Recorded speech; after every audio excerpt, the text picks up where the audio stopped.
uko msukumo wa ubinafsi, uko msukumo wa dhuluma, lakini uko msukumo wa kutokuwepo kwa ukweli. Uongo siku hizi ni mwingi sana, ambao umekuzwa na uwepo wa teknolojia. Yako mambo ambayo tunapita katika kipindi hiki hatujawahi kuyashuhudia. Watu wamekuwa binafsi sana, watu wamekuwa hawana upendo, watu wanasingiziana, watu wananeneana mabaya, kiasi ambacho katika maisha na historia ya kibinadamu unazikumbuka zile nyakati ngumu za maisha ya binadamu na kuona ni mambo kama yale yanarudia tena wakati huu. Kwa hiyo tunapoadhimisha leo siku hii ya kuzaliwa kwa Kristo, na tumeambiwa Kristo ni asili ya haki, asili ya upendo, asili ya umoja, asili ya mshikamano.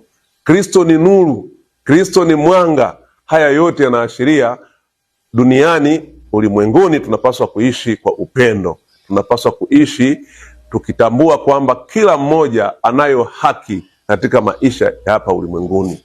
Kwa hiyo mimi rai yangu kwa Watanzania wenzangu wote, na nikizungumza kutoka hapa katika kuadhimisha sikukuu ya Krismasi, napenda niseme kwamba amani na upendo, haki na mshikamano vinaleta nuru, vinaleta mwanga, ili wanadamu tuishi kwa furaha na matumaini kwamba siku moja tutakwenda kutana na Baba. Na tujue kwamba duniani hapa kila kitu ni ubatili.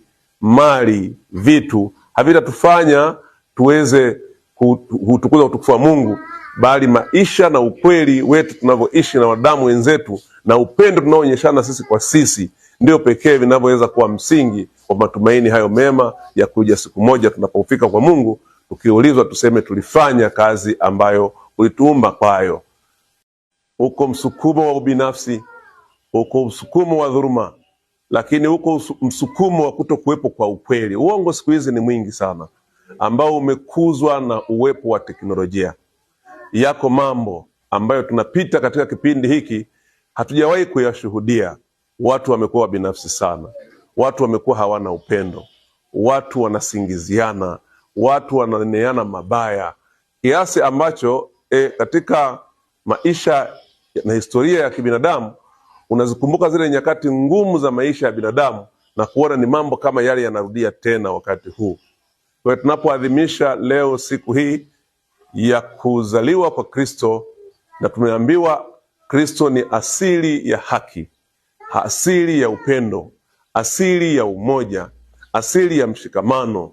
Kristo ni nuru, Kristo ni mwanga. Haya yote yanaashiria duniani, ulimwenguni, tunapaswa kuishi kwa upendo. Tunapaswa kuishi tukitambua kwamba kila mmoja anayo haki katika maisha ya hapa ulimwenguni. Kwa hiyo mimi rai yangu kwa Watanzania wenzangu wote, na nikizungumza kutoka hapa katika kuadhimisha sikukuu ya Krismasi, napenda niseme kwamba amani na upendo, haki na mshikamano vinaleta nuru, vinaleta mwanga, ili wanadamu tuishi kwa furaha na matumaini kwamba siku moja tutakwenda kutana na Baba. Na tujue kwamba duniani hapa kila kitu ni ubatili.